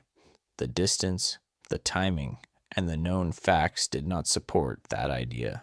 But the collider had already become a symbol of hard-to-understand science, huge machines, hidden risk, and public fear. So when a strange sky image appeared, some people used the nearest frightening symbol they had. The spiral became a mirror. People saw in it the thing they already feared. For some, that was alien visitation. For others, it was military secrecy. For others, it was powerful science gone too far. And for others, it was simply government dishonesty. The same image could hold all of those fears because it did not explain itself. It was clean enough to feel designed, but strange enough to avoid one simple meaning. Wired became one useful example of the early uncertainty around the case. Like many observers, writers first had to deal with the basic question of whether the photographs were real. That tells us something about the image's power. It looks so unusual that even people who leaned toward scientific answers had to begin with doubt about the images themselves. Later, the story was updated after Russia acknowledged the Bulava failure. That movement from doubt to update is important. It shows the case changing in real time, not from mystery to nonsense, not from aliens to embarrassment, but from a startling visual event with open questions to a startling visual event with a strong cause. The image did not become fake when the missile explanation arrived. The witnesses did not become fools. The event became better understood. But many people did not follow that path. Some stayed with the first feeling. That is common in cases like this. The first emotional frame can be very hard to remove. If a person first sees the spiral under a headline about UFOs, the missile answer may feel like a later attempt to close the subject. If the first version they hear involves a secret experiment, the official explanation may feel too convenient. If they first notice the dark center and think of a wormhole, exhaust physics may feel dry, even when it is right. A good explanation can fail if it arrives after wonder has already turned into belief. The EISCAT rumors also continued in some circles. The facility's real role in upper atmosphere research made it easy to fold into the story. It was near Tromso. It sounded technical. It belonged to a world of radio waves, charged particles, and high skies. For people already suspicious, those details were enough to keep the idea alive that something local and experimental had been done above Norway. But again, proximity is not proof. The reliable record does not show EISCAT caused the spiral. Its presence near the story shows something else. When a strange event happens, known scientific facilities can become magnets for mystery. They give fear a building, a name, and a direction. Without them, the unknown feels formless. With them, people can point somewhere and say, maybe there. That kind of pointing is powerful. It can also be wrong. None of this means people who doubted the missile explanation were foolish. Distrust does not appear from nowhere. Military systems are secretive. Governments often speak late. Failed weapons or tests are embarrassing.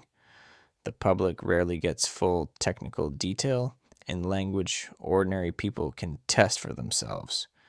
When those conditions meet a sky event that looks almost impossible, suspicion is not surprising. But suspicion must still be weighed against evidence. In the Norway Spiral, the evidence points strongly toward the failed Bulava launch. The expert views, the official statement, the physics of spinning exhaust, the geographic setting, and the later instrument traces all lean in the same direction. To keep the case permanently open as an alien event, a person has to ignore many pieces that fit together. The better question is not why the explanation failed scientifically. It did not. The better question is why it failed emotionally for so many people. The answer may be that the spiral looked too meaningful. Human beings struggle with meaningless beauty when it comes from frightening systems. A failed missile is a mistake. A weapons test gone wrong is an error inside a machine. But the light it made looked calm, balanced, almost ceremonial. That mismatch leaves the mind unsettled. It feels as if the effect deserves a more mysterious cause than the one it received. So the case remained alive in two forms. In the factual record, it became an explained missile event. In memory, it became the morning Norway saw the sky open. Both versions continued moving through culture. One belonged to reports, institutions, and technical diagrams.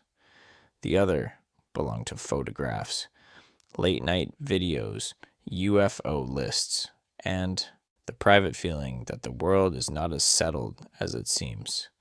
The first version solved the case. The second kept it alive. That is why the Norway Spiral still appears in discussions of unknown aerial phenomena, even among people who know the explanation. It is not there because the facts are weak. It is there because the image shows how close ordinary technology can come to myth when it is seen without context. Chapter 11. The Sky After the Space Age. The Norway Spiral was rare in its beauty, but not in its deeper lesson. Since the beginning of the space age, the night sky has no longer belonged only to weather, stars, planets, meteors, and aurora. Human machines now move through the upper atmosphere and beyond it. They rise from launch sites. They drop stages. They re-enter. They release fuel, exhaust, and ice, vapor, and fragments of material into places most people will never see directly. From the ground, those traces can look ancient. A launch can leave a glowing cloud high above the horizon. A re-entry can split into burning pieces. A fuel dump can spread like a pale fan in sunlight. A high-altitude plume can widen into a shape that seems to have no source. And when the observer does not know what is happening far away, the mind fills the empty space with meaning. That is the world the Norway Spiral belongs to. It was not a simple weather event. It was not a craft from somewhere else. It was not a doorway opening in the sky, but it was also not something ordinary in the life of the people who saw it. It came from a hidden technical world that had become visible for a few minutes. That is why the case still matters. It shows how modern machinery can produce forms that feel older than machinery itself. There is a strange contrast in that. The cause may be metal, fuel, guidance systems, and engine failure. The feeling may be closer to myth. A person standing under a winter sky does not see the engineering chain. They do not see the launch order, the planned flight path, the stage separation, or the moment control is lost. They do not see the calculations that explain altitude and line of sight. They see the mark left behind. They see color, motion, shape, silence, and scale. Those are the pieces from which mystery is made. Distance removes context. A plume that has a clear technical cause near its source can become an unknown object to someone hundreds of kilometers away. The observer sees the effect without the machine. They may not even know which direction to look for the origin. The horizon gives them a frame, but not an answer. The light seems to belong to their local sky, even when the physical event is far beyond it. That is one reason upper atmosphere events are so easy to misread. They happen in a place with almost no scale. A cloud near the ground can be judged by hills, buildings, roads, and trees. A plane can often be understood by sound, direction, and familiar lights. But a high plume has none of those anchors. It hangs in a layer of the sky where ordinary distance markers disappear. It can seem closer than it is, larger than it feels, and more intentional than the process that made it. The witness is not lying. The sky is difficult. Modern space and military activity have made that difficulty sharper. Launches, re-entries, fuel releases, missile tests, satellite deployments, and high-altitude exhaust can all create temporary sights that would have been impossible for most of human history. A person in the past looking up at a strange spiral, shining cloud, or broken trail might have reached for gods, omens, spirits, or signs. A person today may reach for UFOs, secret weapons, portals, or unknown science. The pattern is old, only the names change. This does not mean every strange report can be dismissed as a launch or test. That would be too easy. Serious UFO history includes cases where ordinary explanations do not settle the facts, where witnesses are trained, where instruments are involved, where timing and motion remain hard to fit. But the Norway Spiral warns against turning every powerful image into proof of the extraordinary. Sometimes the sight is real, the witness is honest, and the explanation is still hidden in a launch schedule, a weapons test, or a failure far outside public view. That lesson is uncomfortable for both sides. For believers, it means beauty and strangeness are not enough. A case can feel impossible and still come from human technology. A shape can look designed and still be the result of a machine losing control. A sky image can enter UFO culture while its cause remains entirely earthly. For skeptics, the lesson cuts another way. It means witnesses should not be treated as foolish simply because a case is later explained. The people under the Norway Spiral saw something that most people would have struggled to name. Their reaction was human. Their fear made sense. Their words may have reached too far, but their eyes had not invented the event. That balance is what makes the case useful. It sits between ridicule and belief. The most dangerous shapes in the sky may be the ones that look intentional. Circles, spirals, triangles, straight beams, and dark centers carry meaning before the mind has evidence. A ragged cloud can be ignored. A loose streak can be filed away. But a clean form asks to be read. It seems to have purpose, even when it has none. The Norway Spiral had that power more than most. The blue line seemed to point. The pale wheels seemed to turn. The dark middle seemed to open. A failed missile stage and dawn sunlight could explain the cause, but the composition still felt like a message. That is why the image traveled so far. It was not only strange, it was readable. Or it seemed to be. The space age has filled the sky with unreadable signs. Some are planned, some are accidents, some are seen by only a few people before fading. Others are caught on cameras and become global questions before a clear answer can catch up. The more machines we place above us, the more often the sky will show effects that feel separate from the world that made them. That is not a reason to stop asking questions. It is a reason to ask better ones. Where was the source? What was the altitude? What was the time? What was happening with sunlight at that height? Were there launches, tests, re-entries, or known objects in the region? Did instruments record anything? Did multiple witnesses see the same shape from different places? Which details survive one's fear, beauty, and first impressions are set aside. The Norway Spiral answers many of those questions. That is why it is a solved case, but it also shows why the questions are needed in the first place. Without them, a military failure becomes a portal. A plume becomes a craft. A distant event becomes a local visitation. A gap in context becomes a story about another world. And sometimes, that story is hard to let go.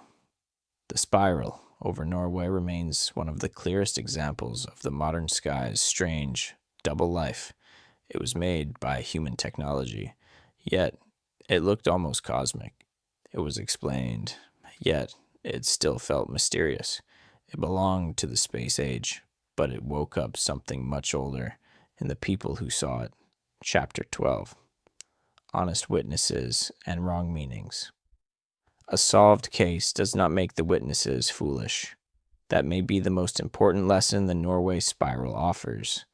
It is easy, after the explanation arrives, to look back at the fear and wonder of the first morning and treat it as a mistake.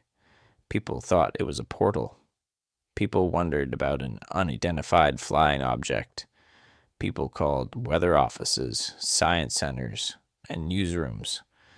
Then the cause was named, and the story became, in plain terms, a failed missile test. But that is too simple. The witnesses did not imagine the spiral. The photographs were not merely rumors. The videos were not a mass dream. Something real appeared in the dawn sky, so just over northern Scandinavia, and many people saw it from different places. They saw color, shape, direction, motion, and silence. They saw a blue-green line rising from the horizon. They saw a pale spiral widening above it. They saw a dark center form inside the bright pattern before the whole display faded away. That sight was real. The meaning was wrong. This difference matters because it sits at the center of almost every serious discussion about strange things in the sky. Observation and interpretation are not the same. A witness can be truthful about what reached their eyes and still be mistaken about what caused it. A camera can record a real form, and the person looking at the recording can still place that form in the wrong category. The eye gives us pieces. The mind builds the story. In the Norway Spiral, the pieces were unusually strong. The color was strange enough to be remembered. The shape was clean enough to feel designed. The silence made it more unsettling. The time of day gave it the feeling of a hidden world briefly intruding into normal life. So when people looked for meaning, they did not start from a calm, technical model. They started from awe. That is not a weakness, the witnesses. It is part of being human. A person on the ground cannot see launched data. They cannot see a missile stage spinning far beyond the horizon. They cannot know, by sight alone, that sunlight is reaching exhaust high above the Kola Peninsula, while their own town is still dim. They cannot know the difference between a plume that is hundreds of kilometers away and an object that only appears to hang over their local sky. They only have the moment. A serious investigator has to respect that moment without surrendering to the first meaning attached to it. This is the hard balance. If every strange sight is mocked, real reports will be lost. People will stop speaking. Witnesses with careful observations will stay quiet because they fear being treated as foolish. But if every strange sight is accepted as proof of alien visitation or hidden craft, then investigation becomes belief, wearing a different name. The Norway Spiral asks for a better middle path. It shows that witnesses can be honest and still incomplete. It shows that a case can be photographed, frightening, widely seen, and still misread. It shows that real sky events need timelines, geography, launch records, expert review, and instrument data. Without those tools, the mind may turn a distant missile failure into a cosmic doorway, simply because the image feels too powerful to be ordinary. This does not make the case worthless to unidentified flying object history. It makes it useful. Not every solved case belongs in the shadows, forgotten because the answer was found. Some solved cases teach us how confusion happens. They show the weak points in human seeing. They show how distance changes size, how sunlight changes color, how missing context changes meaning, and how fear can harden into belief before the facts arrive. The Norway Spiral is one of those cases because it is so clear. We have the witnesses, we have the images, we have the official explanation, we have later scientific support, and still when people look at the picture, they often feel the old pull. The shape still argues with the answer. That pull is important to understand, not to mock. The missile explanation must be treated as strong. The case should not be twisted into an unsolved alien encounter simply because the image is beautiful or strange. But the emotional life of the case also deserves attention. People did not resist the explanation only because they were careless. Many resisted it because the explanation belonged to a world they could not inspect. Military systems are hard to trust from the outside. A government statement may be correct, yet still feel distant. A weapons test may be real, yet still leave ordinary people with no direct way to confirm every detail. That is why official explanations must earn trust. They do that through timing, clear language, matched evidence, outside expert review, and physical data. In this case, those pieces line up better than many people admit. But the need for trust remains part of the story. The witnesses had their own kind of truth. They were right that the sky had done something rare. They were right that the form did not match normal aurora. They were right that it was not a simple meteor or common aircraft. They were right to feel that the sight deserved attention. Where some people went wrong was in jumping from strange to alien, from geometric to controlled, from unexplained in the moment to unexplained forever. That jump is where many cases change shape. A report begins as a description. A light crossed the sky. A beam rose over the horizon. A round form widened above the clouds. Then the description becomes a claim. It was a craft. It was a portal. It was a secret weapon. It was not human. Sometimes the claim may turn out to be worth pursuing. Sometimes it collapses under better information. The careful work is to keep the description safe while testing the claim. The Norway Spiral makes that work visible. It teaches patience. It asks the viewer not to rush toward wonder, but also not to sneer at wonder. It asks the skeptic to remember that awe can be based on something real. It asks the believer to remember that real does not always mean unknown. Between those 2 points is the only place where serious casework can breathe. The sight was real. The meaning was wrong. That does not make the story smaller. In some ways, it makes the story more human. A missile failed in the high north, but what people saw was not a weapons diagram. They saw a symbol, for they saw a cause. They saw a perfect pale coil in the morning, and for a short time, the world offered no explanation large enough to hold it. The Norway Spiral was not proof of alien visitation. It was proof of something quieter and still unsettling. The world can show us sights that feel impossible before they become understood. And even after they are understood, part of the feeling can remain. Chapter 13. The Spiral That Stays. The image is still easy to summon. A blue beam over a dark northern edge. A pale white spiral turning in the morning air. A black center forming inside the brightness as people below try to understand what they are seeing. Houses, harbors, roads, and cold water. Beneath it all, ordinary and still, while the sky seems to make a shape no one asked for.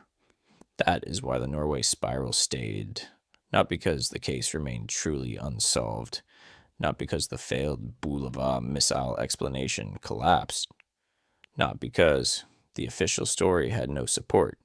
The best supported cause remains the Russian missile test that failed after launch on December 9th, 2009, with confirmation from Russia's defense ministry the following day.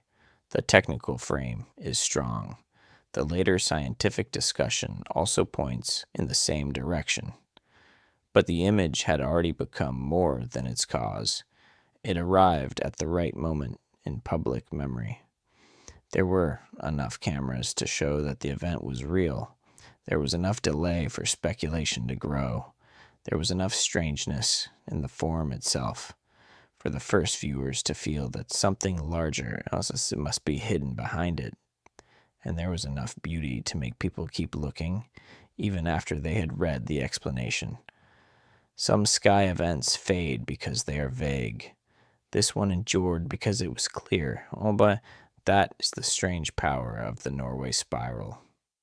Many unresolved reports are difficult to picture. A light moved fast. An object hovered briefly. A shape crossed a road and vanished. The witness may be sincere, but the image in the listener's mind remains soft, almost private. The Norway Spiral was different. It had a form people could remember, a line, a wheel, a center, a cold dawn. It looked less like a report and more like a symbol. That made it perfect for the internet. The early online world was already learning how to turn unusual images into shared myth. A photograph no longer stayed local. A witness account no longer belonged only to one newspaper or one town. The spiral could move from Norway to the rest of the world in hours. People could save it, repost it, argue over it, add music to it, freeze it, crop it, and place it beside other strange lights and unexplained skies. The event became an image first and a case file second. That order mattered. Once people had felt the image, the explanation had to do more than answer the facts. It had to compete with the feeling. A failed missile test could explain the source. It could explain the plume. It could explain the motion and the timing. But it could not make the first sighting feel small. The explanation was not too weak. The sight was too powerful for many people to file away as ordinary. That is the quiet hook at the center of the whole story. Some solved cases disappear once the answer comes. The Norway Spiral did not. It kept showing up in lists, documentaries, social media posts, and conversations about unidentified flying objects because it represented something deeper than an unsolved mystery. It showed how alien a human failure can look when seen from the wrong angle. A weapon test became a sky sign. An engine fault became a geometric form.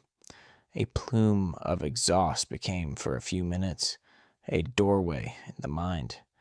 That does not mean the doorway was real. It means the image worked on people the way doorways do.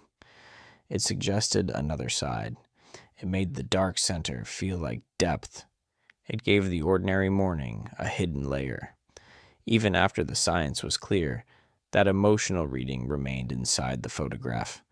The event also stayed famous because it held both truth and correction in one frame. The witnesses were right that something extraordinary had appeared. The skeptics were right that the cause was not beyond human technology. The military explanation was strong, yet the public unease was understandable. Each side could point to a real part of the story, and none of those parts erase the others fully. That is rare. Many cases collapse into argument. One side says everything was fake.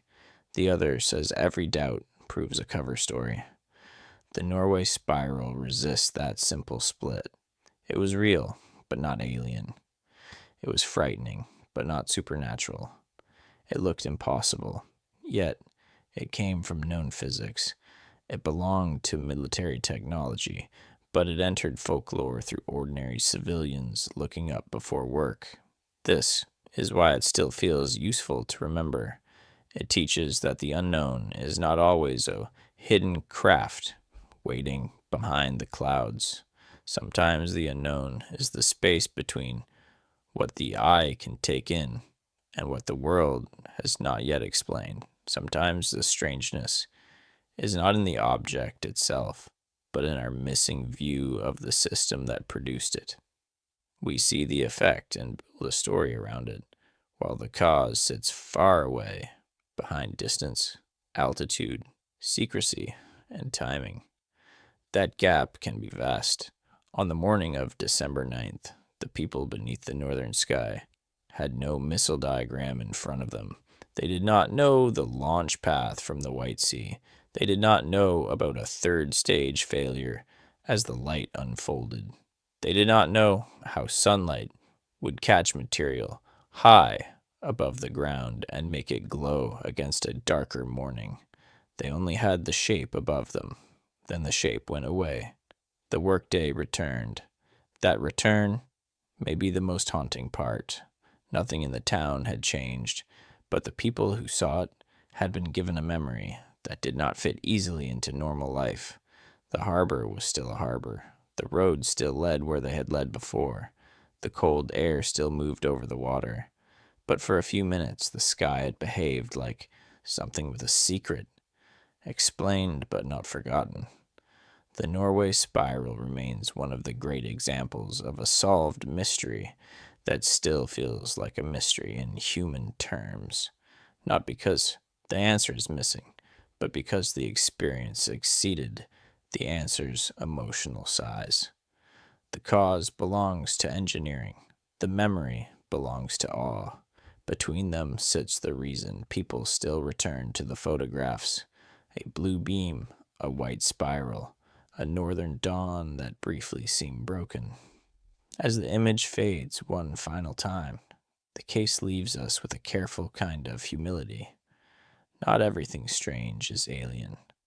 Not every official answer is false. Not every witness is wrong because the explanation changes later. And not every solved case loses its power when the facts arrive. Sometimes mysterious remains as memory. The Norway Spiral is rare because it gives both sides something real to hold. The witnesses saw something extraordinary. That part should not be taken away from them. They stood beneath a cold northern sky and watched a shape appear that did not fit the morning around it. A blue beam rose above the horizon. A pale spiral opened in the dawn. The light widened, changed, and faded, leaving people with photographs, video, and a memory that would not easily become ordinary. But the explanation was also real. The best supported answer points to the failed Russian Bulava missile test of December 9th, 2009. The official statement, the early expert analysis, the shape of the plume, the role of high altitude sunlight, and the later scientific measurements all lead back to the same human cause, not a hidden craft, not a doorway, not proof of another world, a failed machine from this one. That is what makes the case so useful. It does not ask us to choose between honest witnesses and a strong explanation. It shows us that both can exist at once. People can tell the truth about what they saw and still be wrong about what it meant. A photograph can be real and still be misread. A sky can look impossible and still be following rules that no one on the ground could see in that moment. There is something humbling in that. We live beneath a sky filled with things most of us cannot fully read. Weather, satellites, aircraft, launches, re-entries, missiles, sunlight, high-altitude clouds, and the strange spaces between them. Most days, that sky feels familiar. It carries our routines quietly. Morning comes. Work begins. The world keeps its shape. Then, sometimes, the sky behaves in a way no one expects. For a few minutes, over northern Scandinavia, the world felt larger and less certain.